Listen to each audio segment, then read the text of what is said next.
자전거를 한창 잘 탈 때는 여기서 이제 한강까지는 가는 것이 처음에 너무나 어려웠지만 어느 순간 보니까 너무나 익숙해져 있더라고요. 한 15분, 빠르면은 15분, 좀 여유 있게 가면 한 20분에서 25분 정도 한강까지 갈 수 있는 것 같은데, 우리는 한강 가는 길을 차를 운전할 때는 차로 가는 그 길밖에는 저는 몰랐습니다. 그런데 자전거를 타면서 보니까 다양한 뚝방길, 논밭을 가로질러서 혹은 또 자동차가 다니는 그 길을 통해서 한강에 다다를 수 있는 길이 정말 여러 갈래가 있더라고요. 자전거를 잘 타는 분들은 길을 정말 잘 아시더라고요. 그분들의 뒤를 따라가면 정말 부산까지도 갈 수 있겠다라는 생각을 하게 되는데, 그만큼 다양한 길들이 있다라는 것이죠. 우리가 이렇게 한강을 갈 때 다양한 길들이 있음에 감사하지만 사실은 구원에는, 우리가 믿는 믿음 안에는 단 한 가지의 길밖에 없습니다. 구원에 이르기까지는 단 하나의 오직 한 길밖에 없습니다. 이 사실을 인정하지 못하고 다른 길, 다른 복음을 소개하는 자가 있으니 바로 세속 현자가 그러한 자입니다. 오늘은 철로역정 6번째 시리즈 세속 현자에 대해서 여러분과 함께 나누고자 합니다. 세속 현자가 누구입니까? 철로역정에 보면 율법을 최고의 가치로 여기고 율법을 지키는 길이 구원에 다다르는 길이다라고 하면서 성경을 잘 아는 것처럼 보이지만 제대로 실상은 그 본질을 알지 못하고 자기 멋대로 성경을 해석하고 율법을 소개하고 그것을 향해 가라고 권면하고 유혹하는 자가 바로 이 세속 현자인 것이죠. 구원받은 유일한 길은 예수님의 십자가라는 것인데, 그것을 부정하는 그들은 율법주의자들은 예수님을 괴롭히며 날마다 싸웠던 자들이 그 세속 현자의 대표적인 자들이라 할 수 있습니다. 철로역정에 보면 이 세속 현자가 나오는데요. 사진을 잠깐 보면 그 철로역정 공원에 가면 이렇게 모형으로 되어 있습니다. 아주 자기가 도도한 표정으로 내가 모든 것을 알고 있어, 나만 따라와 라고 하면서 그 지나가는 행인들에게, 특별히 크리스찬을 비롯한 그 나그네들에게 헛된 길을 가르쳐주는 그 모습, 그 세속현자의 모습인 것이죠. 아주 화려한 옷을 입고 길을 가고 있는 크리스찬을 보면서 그는 한숨을 쉬며 그에게 다가옵니다. 그리고 크리스찬이 짊어진 무거운 그 짐을 보면서 안 됐다는 듯이 말을 걸어옵니다. 무거운 짐을 지고 어디로 가느냐고 이야기하면서 그 전도자의 소개로 좁은 길을 가고 있는 크리스찬에게 짐을 벗을 수 있는 길은 그 길만이 아니다, 다른 길이 또 있다라고 설명하고 있습니다. 그의 말이 이렇더라고요. 제가 한번 캡처해서 이렇게 나눠보겠습니다. 요 옆에 도덕골로 가면 그토록 찾아 헤매던 위안과 구원을 얻을 수 있을 거예요. 마음에는 율법이란 어른이 살고 계신데 신중하고 명철하시기로 소문이 자자한 분이시오. 그대가 어깨에 짊어진 것 같은 짐들을 덜어주는 기술을 가지셨지. 듣기로는 그 방면에는 따라올 사람이 없을 만큼 뛰어나시다는구려. 짐 보따리 탓에 마음의 균형이 무너진 자들을 고치는데도 일가견이 있다고. 그가 누구를 소개하고 있습니까? 도덕골에 살고 있는 율법이라는 선생을 그가 지금 소개하고 있는 내용입니다.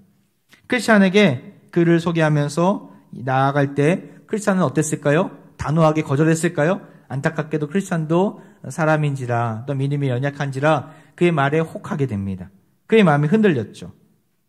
지금 가는 좁은 문으로 가는 이 길이 너무나 힘드니까 딴 생각을 가진 거예요. 거기 책에 보면 이런 사파가 되어 있는데 사진을 다시 한번 보면 그가 이렇게 설명하면서 그의 말에 흔들리는 그 크리스찬의 모습을 보게 됩니다. 결국 세속현자의 유혹에 이끌려서 그는 도덕골로 방향을 바꾸게 됩니다. 하지만 이 세속현자가 소개했던 그 샛길로 들어서는 순간 금방 큰 충격을 받게 됩니다. 좁은 길과는 비교할 수 없는 아주 거대하고 높고 험한 길이 기다리고 있었기 때문에 그러합니다. 둔턱을 끼고 돌아가는 길 한쪽에는 깎아지는 벼랑 끝이 보이게 되고 금방이라도 떨어질 것 같은 낭떠러지를 보면서 아슬아슬하게 그 길을 통과해야만 그 도덕골로 갈 수 있는 것이죠. 등 뒤로 식은땀이 줄줄 흐르고 나가니까 가야 되나 말아야 되나 갈팡질팡한 그때에 저 순간 저만치에 있는 전도자를 만나게 됩니다. 처음에 그에게 그 좁은 문이 있음을 알려준 전도자였죠. 그 전도자의 말을 듣지 않고 잠시 딴 생각을 했던 이 크리스찬은 잠깐 무안했지만 창피했지만 다시금 전도자의 권면과 안내로 그제서야 원래의 자리, 좁은 문으로 가는 그 좁은 길을 다시 택하여 돌아오게 됩니다. 성경은 우리에게 이 율법이 어떠한 의미를 지니고 있는가를 이렇게 증언하고 있습니다. 로마서 3장 20절 말씀인데요. 우리 같이 한번 읽어볼까요? 시작. 그러므로 율법의 행위로 그의 앞에 의롭다 하심을 얻을 육체가 없나니 율법으로는 죄를 깨달음이니라. 세속현자의 말처럼 율법이 구원을 가져다주는 방편이 아니라 율법은 어떠한 기능을 한다고요? 죄를 깨닫게 하는. 율법을 지키면 지킬수록 나는 절대로 율법을 지킬 수 없구나. 나는 정말 율법대로 살아갈 수 없구나. 그 율법의 핵심이 무엇입니까? 바로 마음의 죄까지도 다 해결하고자 행위로 나아가는 것이죠. 하지만 여러분, 우리가 행위는 어느 정도는 따라갈 수 있을지 모르지만 마음의 죄악과 마음의 욕심과 또 마음에 드는 모든 위선적인 마음까지 해결할 수 있습니까? 해결할 수 없어요. 그것도 하나님 보시기에 죄악인데 그것은 율법이 씻어내지 못합니다. 율법을 지키면 지킬수록 나의 연약함을 바라보게 되고 내가 죄인이구나 깊이 알게 되는 것이죠. 이것이 율법의 기능입니다. 도저히 율법을 지킬 수 없는 무거운 죄악이 더욱더 나를 짓누르고 있음을 율법을 통해 알게 되는 것입니다. 오늘 본문에 보면 세속현자 한 사람이 나옵니다. 그는 아마도 이러한 딜레마가 있었을 것 같아요. 자신이 유대 고위층이었고 아주 사람들에게 말씀을 가르쳐주는 랍비였지만 말씀을 가르치면 가르칠수록 율법을 제시하면 제시할수록 나아가 율법을 자기가 지키면 지킬수록 마음의 갈급함을 해결할 수가 없었던 것 같아요. 그 한 사람이 나오죠. 그 사람의 이름이 바로 니고데모입니다. 요한복음 3장 1절 말씀, 니고데모에 대해서 뭐라고 설명할까요? 같이 읽어볼까요? 시작. 그런데 바리새인 중에 니고데모라 하는 사람이 있으니 유대인의 지도자라. 당시에는 정교일치의 사회였습니다. 종교 지도자가 곧 정치인이기도 했습니다. 이 바리새인은 누구입니까?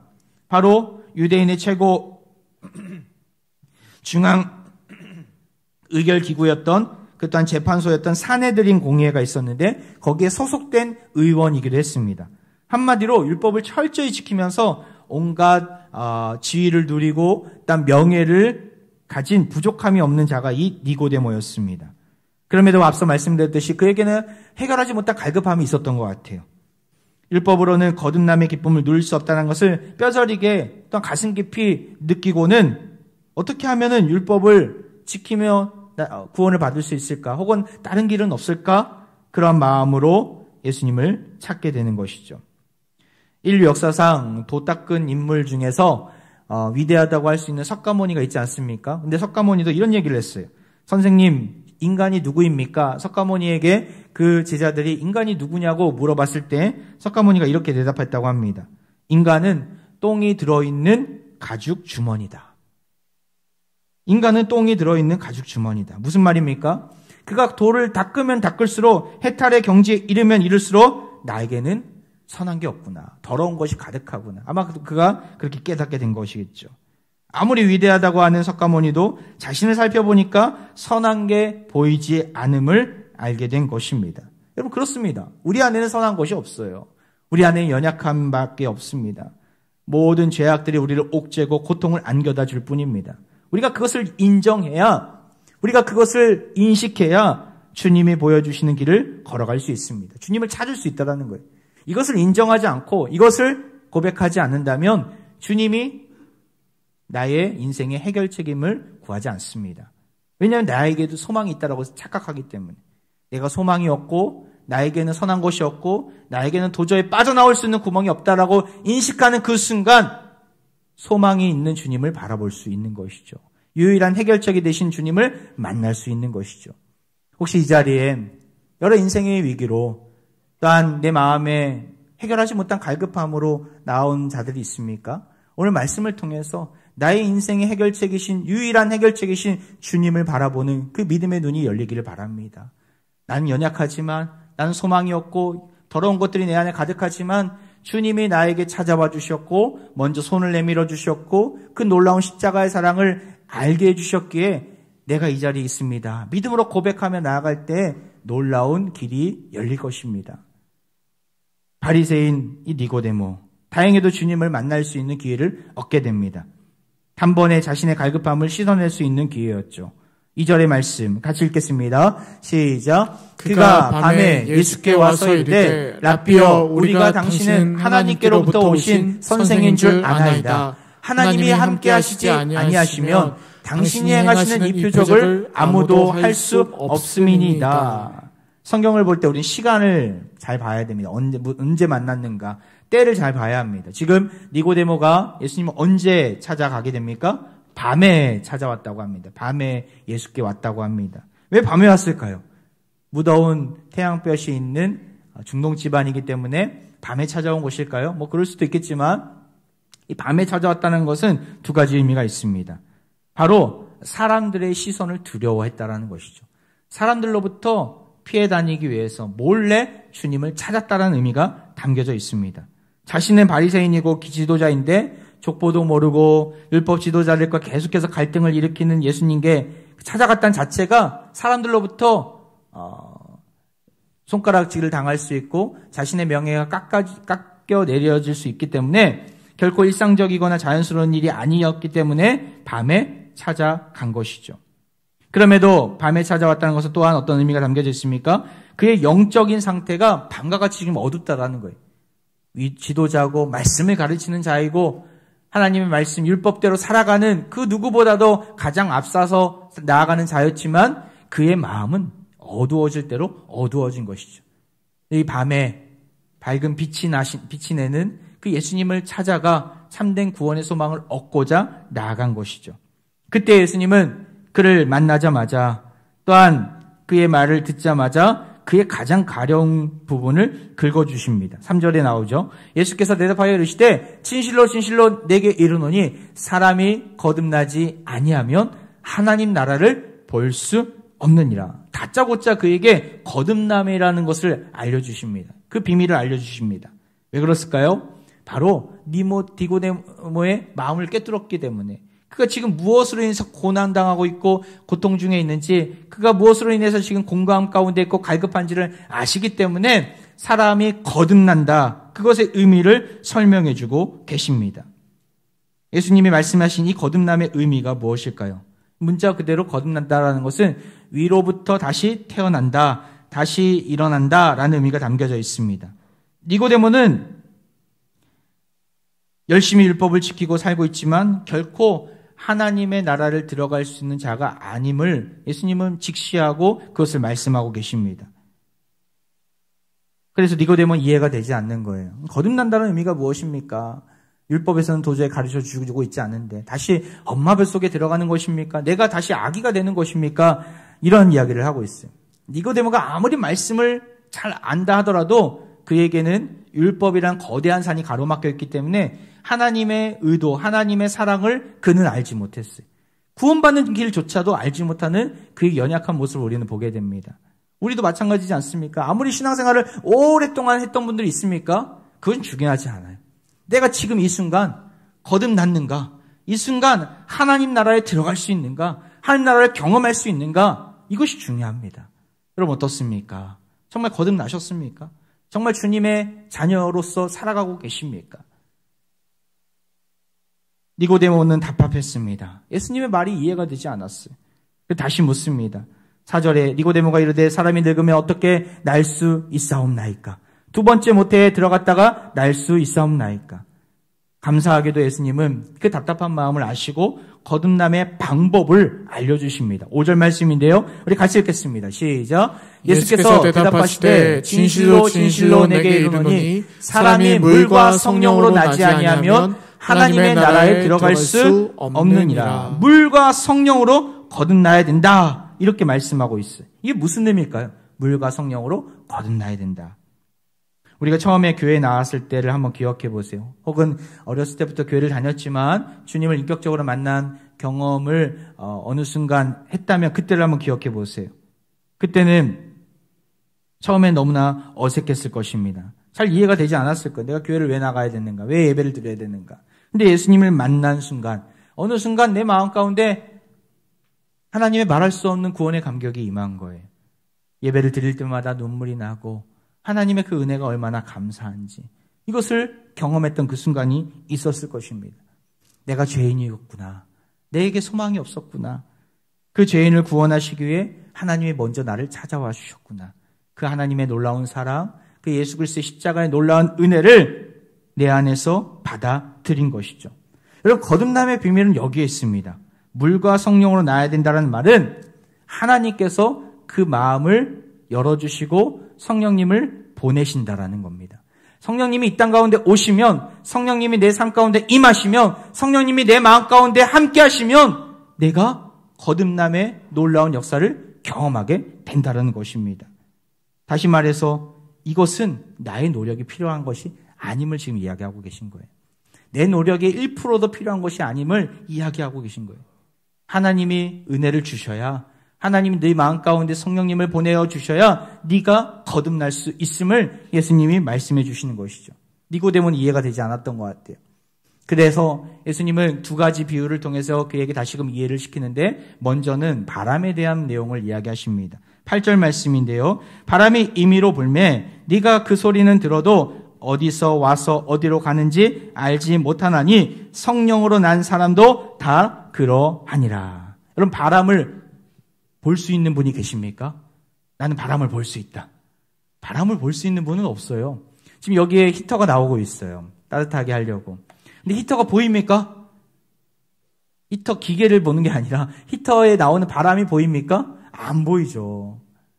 만약 여기다 리본이나 어떠한 바람의 세기를 측정하는 기구를 한다면 수치상으로는 보일 수는 있겠지만 바람 자체를 볼 수 있는 건 아니죠. 하지만 우리가 여기에 히터가 나오고 있다는 걸 어떻게 느낄 수 있어요? 어떻게 따뜻해지니까. 그렇죠? 우리 바깥의 기온보다 여기 안에가 좀 더 따뜻해지고 또한 아늑한 그런 분위기를 만들어주니까 여기에 히터가 바람이 잘 나오고 있구나라는 것을 알 수 있습니다. 그렇습니다. 우리가 바람을 본 분은 없지만 바람을 느낄 수는 있어요. 머리카락이 휘날리는 모습을 통해서 바람이 불고 있구나. 떨어진 나뭇잎이 이리저리 멀리 날아가는 모습을 보면서 센 바람이구나, 약한 바람이구나 느낄 수 있는 것이죠. 거듭남이 그러하다라는 거예요. 우리가 거듭남을 볼 수는 없습니다. 하지만 느낄 수는 있어요. 여러 가지의 반응을 통해서 느낄 수 있죠. 거듭난 사람은 예배의 자리로 나와서 하나님을 온 힘을 다해 찬양을 하고 하나님의 살아계심을 인정하는 것이죠. 거듭나기 위해서 예배를 드리는 게 아니라 거듭났기 때문에 예배를 드릴 수 있는 것입니다. 거듭났기 때문에 하나님의 말씀을 들을 수 있는 것이고, 거듭났기 때문에 이 땅에서 하나님이 명하신 사명을 이룰 수 있는 것이죠. 어떤 새 가족이 그런 말씀을 하시더라고요. 교회에 처음 정말 이렇게 여러 경로를 통해서 나오라고 했지만 나가지 않다가 우리 교회에 이렇게 처음 나오신 분이 그런 얘기를 하시더라고요. 찬양을 통해서 너무나 큰 은혜를 주신다고. 하나님께서 찬양에 감동을 주셔서 너무 감사한데 무엇보다도 앞에 예배 전 찬양도 참 좋지만 헌금 찬양이 좋다고 그런 얘기를 하시더라고요. 나의 모습, 나의 소유, 주님 앞에 모두 드립니다라고 고백하는, 정말 우리가 일상적으로 매주마다 드리는 찬양 어떻습니까? 감격과 감화를, 그러한 하나님께 주시는 은혜를 누리고 계십니까? 우리 새 가족에 그런 마음을 주셨다고 하더라고요. 그래서 헌금 찬양이 너무나 좋다고 그런 얘기를 하시더라고요. 헌금 찬양을 저는 없앨까 이런 생각을 하다가 그 이분의 얘기를 듣고 있어야 되겠다 이런 생각을 하게 됐는데, 하나님이 주시는 그 놀라운 거듭남의 감격을 누리는 사람들은 하나님께서 여러 경로를 통해서 우리에게 감격을 주시고 은혜를 주신다라는 것이죠. 저는 그분의 이야기를 들으면서 하나님의 거듭남의 은혜를 그분에게 주셨구나, 이분은 거듭났구나라는 사실을 저는 인정할 수 있었습니다. 하지만 우리는 몰라요. 언제 바람이 어디로부터 오는지, 언제 그치는지 잘 몰라요. 마찬가지로 구원도 마찬가지입니다.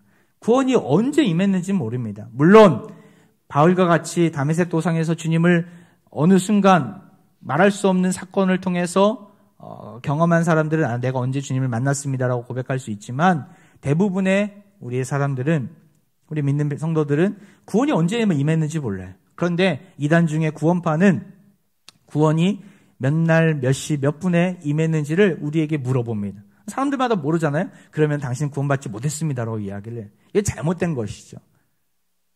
구원은, 거듭남은 바람과 같이 오는 것입니다. 언제 올지 몰라요. 하지만 우리가 거듭났다면 마음의 확신과 평안을 주시고 감격을 주시고 놀라운 은혜를 날마다 누리게 하시는 것이죠. 하나님을 예배하는 이 자리가 얼마나 소중한지를 알기 때문에 나올 수 있는 것이, 이것이 거듭난 자들의 아름다운 결과 모습입니다. 예수님은 그것을 이렇게 설명하고 계시고, 나아가 또 다른 비유를 주시는데, 하나는 또한 놋뱀 비유입니다. 우리가 읽진 않았지만 14절 15절 말씀이 이렇게 나와 있어요. 우리 같이 한번 읽어볼까요? 시작. 모세가 광야에서 뱀을 든 것 같이 인자도 들려야 하리니 이는 그를 믿는 자마다 영생을 얻게 하려 하심이니라. 어떻게 거듭날 수 있을까? 하나님께서 우리에게 바람과 같이 임하셔야 거듭날 수 있다는 것을 이야기하시고, 두 번째로 놋뱀 비유를 통해서 어떻게 거듭날 수 있을까를 이야기하세요. 뭐라고 얘기하십니까? 이 놋뱀이 무엇입니까? 언제 나온 이야기입니까? 이스라엘 지도자들은 이 놋뱀 하면 딱 바로 떠올리는 사건이 있어요. 바로 출애굽에서 하나님의 심판이 임한 사건이었죠. 광야 생활을 그들이 하면서 40년 동안 출애굽의 여정 가운데서 뼈아픈 몇몇 역사가 있습니다. 대부분이 광야에서 임한 하나님의 심판 사건들입니다. 그중 대표적인 사건이 이 불뱀 사건입니다. 만나와 메추라기를 통해서 하나님께서 항상 먹을 것을 주셨고, 불기둥과 구름기둥을 통해서 춥지 않도록, 덥지 않도록 하나님이 또한 가야 될 길을 알려주시면서 그들에게 놀라운 이적들을 보여주셨는데, 그들의 마음 가운데는 입이 이만큼 나와 있는 거예요. 왜 우리에게 광야길을 허락하셔서 그 좋디 좋은 애굽을 떠나게 하셨는가? 애굽에 살았다면 얼마나 좋았겠는가? 그 당시에 있었던 어려움과 종으로서, 노예로서의 당했던 수치와 아픔을 전혀 기억하지 못하고, 또 하나님의 살아계심을 지금 눈앞에서 보여주고 있는데 그것을 인정하지 못하고, 그 당시의 사건을 그 당시에 그 애굽에서의 생활을 회상하면서 하나님께 불평과 불만을 쏟아내는 것입니다. 하나님이 이것을 보면서 얼마나 마음이 아프셨을까요? 그래서 그들의 마음을 돌이키고자 그들에게 불뱀을, 독사들을 보내어 주십니다. 그들을 심판하신 것이죠. 그제서야 우리가 잘못했구나, 하나님의 은혜를 잊으며 살았구나, 회개하면서 하나님께 살 길을 열어달라고 구하게 됩니다. 하나님은 모세를 시켜서 놋뱀, 뱀 모양의 그 놋으로 만든 뱀 모양의 형상을 만들어서 높은 장대 위에 달라고 하십니다. 그리고 그 장대 위에 달린 놋뱀을 본 자마다 모두 살게 되는, 모두 살아나게 되는 은혜를 누리게 하신 것이죠. 이것이 민수기 21장에 나온 사건입니다. 어떤 이는 분명히 보았을 거예요. 그래서 살아나는 은혜를 누렸을 거예요. 하지만 어떤 이는 어땠어요? 의심을 품었겠죠. 이것이 비과학적이고 이성적이지도 않고 어떻게 말이 되느냐. 뱀에 물리면 약초를 빨리 구해다가 발라야지, 약을 먹어야지. 그들이 가지고 있던 여러 가지 방법들을 총동원해서 나으려고 했지. 그 놋뱀을 보는 것은 결코 이성적인, 과학적인 일이 아니라고 생각했겠죠. 결국에는 그들은 어떻게 됩니까? 보지 않는 자는 다 죽게 되고 그 놋뱀을 본 자들은 다 살게 됩니다. 구원은 이성적으로 오는 게 아니라는 거예요. 과학적으로 증명할 수 있는 것이 아니라는 것이죠. 오직 믿음으로 그 놋뱀을 본 자마다 살아나게 되는, 구원받게 되는 그 은혜가 있다라는 것이죠. 이것을 설명하시면서 인자도 들려야 하리라. 예수 그리스도가 십자가 위에 달려 죽으실 때 예수님이 나의 구주이십니다, 믿음으로 고백하며 나의 죄를 대신해서 지금 십자가에 달려있었습니다, 고백하며 예수님을 본 자마다 영생을 얻게 될 것을 지금 거듭남의 방법으로서 제시하고 계신 것이죠. 사랑하는 합평가정 여러분, 거듭나셨습니까? 정말 거듭나셨습니까? 성령님은 바람같이 우리에게 오셔서 우리 안에 계십니다. 장대 위에 달린 놋뱀처럼 우리 죄악을 대신 지기 위해 십자가에 달리신 주님을 바라보며 믿기만 하면 구원받을 수 있습니다. 세속 경자들은 이 사실을 몰랐어요. 자신이 어떤 노력을 해야만, 어떠한 힘을 써야만, 어떤 행위를 해야만 구원을 얻을 수 있다라고 착각했던 것입니다. 하지만 결코 거듭나는 그렇게 오지 않습니다. 예수님은 이런 바람 비유와 또한 놋뱀 비유를 정리하시면서 이렇게 결론을 내리십니다. 우리가 정말 잘 아는 말씀인데 이 말씀이 오늘 여러분의 인생 가운데 놀랍게 들려지기를 바랍니다. 하나님께서 나에게 너무나 익숙하게 이 말씀이 계속해서 되어졌기 때문에 무뎌진 마음이 있다면 오늘 이 말씀을 나는 처음 보는 말씀이다 여기시면서 요한복음 3장 16절 말씀 같이 읽도록 하겠습니다. 시작. 하나님이 세상을 이처럼 사랑하사 독생자를 주셨으니 이는 그를 믿는 자마다 멸망하지 않고 영생을 얻게 하려 하심이라. 할렐루야. 성경을 압축하면 요한복음 3장 16절이 나와요. 이 말씀이 우리의 가슴팍에 또 우리의 마음밭에 깊이 뿌리내기를 바랍니다. 하나님의 사랑이 없으면 우린 거듭날 수 없어요. 하나님의 사랑이 임하셨기에 독생자 예수 그리스도가 이 땅 가운데 오셔서 우리 대신에 십자가에 달려 죽으시고 우리를 살려주신 것이죠. 이것이 전제되지 않으면 나의 삶의 위기는, 나의 고난은 계속해서 나를 짓누르게 될 것입니다. 이것이 전제되었을 때 우리에게는 소망이 생깁니다. 아무리 그 어떤 위기와 어려움과 나를 얽매려고 하는 무거운 짐이 내게 있더라도 예수님이 나의 인생의 유일한 해결자시고 나의 죄의 문제를 해결해 주신 유일한 분이심을 고백하며 나아간다면 담대함으로 죄의 짐을 벗어버릴 수 있고 모든 고난과 위기 속에서 우리는 영생을 누릴 수 있게 되는 것이죠. 복음을 들은 니고데모, 결국은 어떻게 되었을까요? 요한복음 3장에 나온 니고데모는 여기서 끝나지 않습니다. 사도 요한은 계속해서 니고데모에 대해서 중간중간마다 그의 변화된 모습을 우리에게 보여주고 있습니다. 요한복음 7장을 한번 볼까요? 바리새인들이 예수님을 죽이려고 했던 그 순간 니고데모가 적극적으로 예수님을 옹호하게 됩니다. 요한복음 7장 50절 51절 말씀 같이 읽어보겠습니다. 시작. 그 중에 한 사람 곧 전에 예수께 왔던 니고데모가 그들에게 말하되 우리 율법은 사람의 말을 듣고 그 행한 것을 알기 전에 심판하느냐. 지금 율법대로도 아닌 무법한 그런 상황 속에서 불법으로 예수님을 죽이려고 했던 그 지도자들 향해서 니고데모가 적극적으로 앞에 서서 예수님을 변호하는 내용입니다. 이전에는 언제 예수님을 만나고자 했어요? 밤에 만나고자 했어요. 숨어 다녔죠. 사람들이 볼까봐 부끄러워서. 그런데 이제 당당하게 예수님을 변호하고 자신의 무리 속에서 그가 죽임을 당하더라도 결코 두려워하지 않고 당당함으로 나아가고 있는 니고데모의 모습을 우리는 보게 됩니다. 또 예수님과 관계되어 있는 니고데모 한 번 더 등장하는데요. 니고데모가 예수님을 만나고 나서 얼마 있다가 예수님은 정말 십자가에 달려 죽게 됩니다. 12 제자들 또한 추종자들은 다 예수님으로부터 멀리 떠나 뿔뿔이 흩어지게 되죠. 근데 니고데모는 어디 있었을까요? 그 당시에. 놀랍게도 니고데모는 예수님과 함께 했습니다. 요한복음 19장 38절 39절 제가 읽겠습니다. 아리마대 사람 요셉은 예수의 제자이나 유대인이 두려워 그것을 숨기더니 이일 후에 빌라도에게 예수의 시체를 가져가기를 구하매 빌라도가 허락하는지라 이에 가서 예수의 시체를 가져가니라. 39절 같이 읽겠습니다. 시작. 일찍이 예수께 밤에 찾아왔던 니고데모도 모략과 침향 섞은 것을 100리트라쯤 가지고 온지라.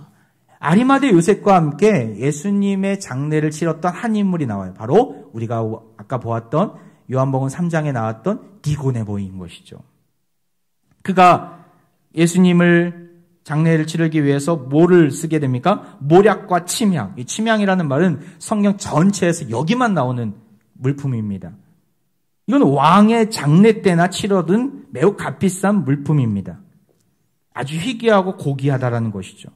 100리트라는 100근입니다. 약 34kg을 의미합니다. 어마어마한 것을 예수님의 장례를 치르기 위해 왕이신 예수님을 섬기기 위해 자신의 것을 마음껏 내놓는 그 니고데모의 모습을 우리는 보게 됩니다. 여간한 존경과 사랑 그리고 믿음이 없이는 나올 수 없는 행동이었죠. 그는 정치적으로 유력한 자였고 유대 사회에서 지도급에 있던 자였습니다. 하지만 예수님 앞에서는 사람들의 시선과 명예 따기는 중요하지 않았습니다. 그에게 중요한 것은 십자가의 사랑이었어요. 복음이었어요. 거듭남이었어요. 이 놀라운 영적인 진리를 가르쳐준 예수님을 위해 나는 살아가겠습니다라고 믿음으로 반응한 모습을 우리는 요한복음 19장에서 발견할 수 있는 것이죠. 말씀을 마무리하면서 우리 자신을 돌이켜보기를 원합니다. 사랑하는 평가중 여러분, 세속현자였던 니고데모는 예수님이 전하신 복음을 듣고 회심하게 됩니다. 구원은 율법으로부터 오는 게 아니구나.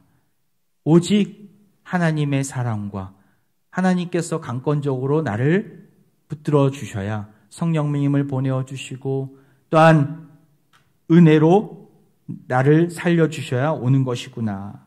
그것을 알게 되고 이전과는 전혀 다른 인생길을 그는 살아가게 됩니다. 믿음으로 바라만 봐도 구원받음을 알게 되면서 그의 인생은 180도 달라지게 됩니다. 이전에는 예수님을 숨어서 만난 인생이었다면 이제는 예수님을 드러내고 증거하고 나타내는 예수님의 장례를 치를 정도로 열심히 있는 사도로 바뀌게 된 것이죠. 전승에 의하면 니고데모는 신실한 크리스찬이 되어서 예수님의 죽음과 순환에 대한 복음서를 남겼다고 합니다. 위경 중에 다양한 위경들이 있는데 니고데모 복음서 혹은 빌라도 행전이라는 위경이 있는데 이거 니고데모의 저술이라고 오늘날까지 전해지고 있습니다. 비록 시작은 세속현자의 자리였지만 예수님을 증거하는 전도자로 생을 마감했던 이 니고데모, 우리가 따라가야 될 모습인 것이죠. 세속현자처럼 살았던 우리에게 주님은 찾아와 주셨습니다.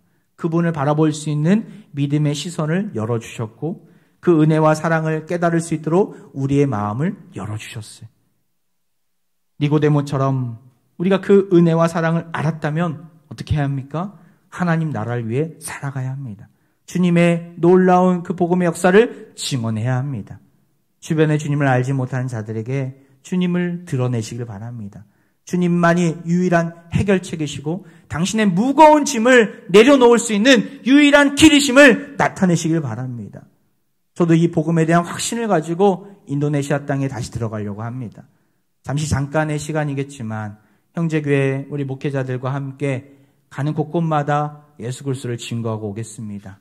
여러분들 기도에 힘이 필요합니다. 기도로 동역해 주시고 또한 모든 일정 가운데 정말 하나님께서 보호해 주시기를, 날씨가 너무나 덥다고 하는데 정말 천당과 지옥을 왔다 갔다 할 것 같아요. 여러분들이 많이 기도해 주시고 모든 그 환경 속에서 복음을 온전히 전달하고 돌아올 수 있기를 간절히 이렇게 소망해 주시기를 바랍니다. 나아가서 우리는 보내는 선교사로서 우리 모두가 다 선교사입니다. 내게 주어진 자리에서 숨어 지내는 인생에서 벗어나야 합니다. 전파하는 자가 없으면 어떻게 들을 수 있겠습니까? 한량없는 하나님의 은혜를 경험했다면 가정에서, 직장에서, 내가 가는 곳곳마다 예수님의 사랑을 증언하시고 나타내셔서 주님의 마음에 흡족한 주님의 일꾼 되시기를 주의 이름으로 축원드리겠습니다. 이 시간 우리 함께 찬양하며 나아가는데요. 충만이라는 찬양입니다. 이 찬양을 보면서 연약하고 부족한 인생 가운데 주님은 찾아와 주셨고 우리 마음 가운데 충만하게 역사하십니다. 우리 믿음으로 고백하면서 같이 찬양으로 나아갑니다.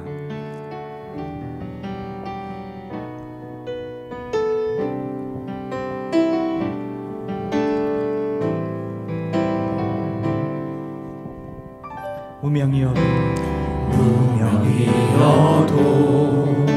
공허하지 않은 것은 예수 안에 난 만족함이라. 가난하여도 부족하지 않은 것은 예수 안에 오직 나는 부요함이라. 고난 중에도 견뎌낼 수 있는 것은 고난 중에도 견뎌낼 수 있는 것은 주의 계획 믿기 때문이라. 실패하여도 일어설 수 있는 것은 예수 안에 오직 나는 승리하리라.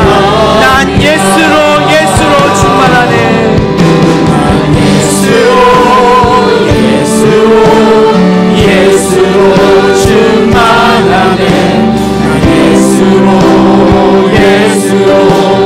예수로 충만하네. 난 예수로 충만하네. 영원한 내 안에 살아계시네. 내 몸이 약해도 낙심하지 않는 것을,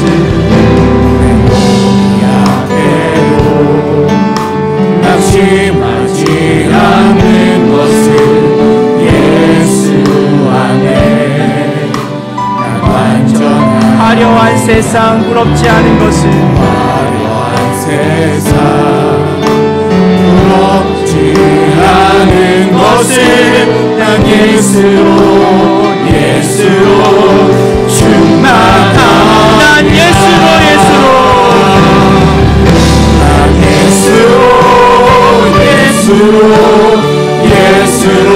충만하네.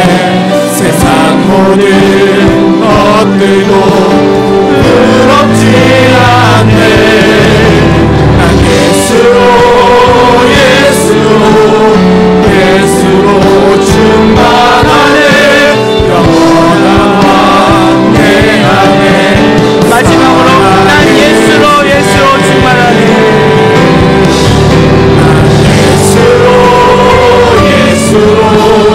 예수로 충만하네. 세상 모든 풍파도 두렵지 않네. 난 예수로 충만하네. 영원한 왕 내 안에 살아계시네. 여러 해 동안 주님을 떠나 세상 연락을 즐겼던 우리를 불쌍히 여겨주셔서 영생을 허락하신 주님을 찬양합니다. 주님을 벗어나 헛된 것을 쫓았던 우리를 긍휼히 여겨주시고 오직 예수님 밖에는 구원의 길이 없음을 확신하게 하옵소서. 그 어떤 행위나 노력도 아닌 오직 십자가의 공로 밖에는 우리가 살아날 길이 없음을 고백합니다. 주의 보혈의 능력이 우리 안에 충만하게 임하게 하여 주시고 그 어떤 위기와 어려움 속에서도 끝까지 우리를 붙드시는 그 주님의 열심, 주님의 사랑을 기억하고 담대하게 일어나는 우리 모든 화평가족들이 되게 하여 주옵소서. 이 시간 몸이 아픈 부위에 손을 얹고 기도하겠습니다. 이 시간 상처 위에 손을 얹고 고통 위에 손을 얹고 우리를 치유하시는 주님을 바라보며 기도합니다. 죽을 병에 걸려 고통 중에 있었던 히스기야의 기도를 들으시고 그의 인생을 15년이나 연장하셨던 하나님 아버지, 이 시간 화평의 환우들의 고통을 들으시고 살려 주옵소서. 노뱀을 바라본 모든 자들이 살 길이 열린 것처럼 예수를 바라보는 화평 가족들에게 살 길을 열어 주옵소서. 하나님의 살아계심을 온 열방 가운데 나타내는 축복의 통로로 사용하여 주옵소서. 다시는 고통 가운데, 질병 가운데 신음하지 않도록 보호하실 것을 믿사오며 인생의 사계절을 다스리시는 예수 그리스도의 이름으로 간절히 기도하옵나이다. 아멘.